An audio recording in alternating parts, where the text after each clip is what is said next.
Hey friends, if you encounter this error, no output device is installed error on your Windows 11 computer, then this is a very serious error. I'll tell you why it's serious, because when you search for the device manager, okay, you'll see in a normal condition that all the drivers are here, but you will not find output drivers like speakers here.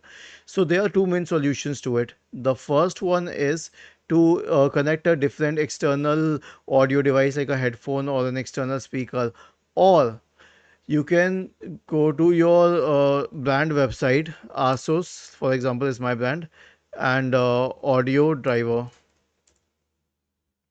Go to its download center, search for the model number of your system.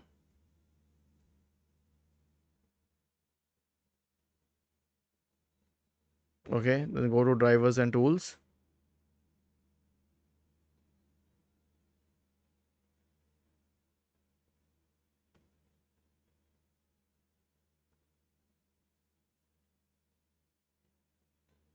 Go to the audio drivers, click on download, and click on the exe file to reinstall the drivers.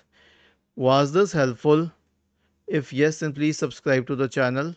If not, then let us know in the comment section of the video on how we could help you further. Thank you for watching this video and have a nice day.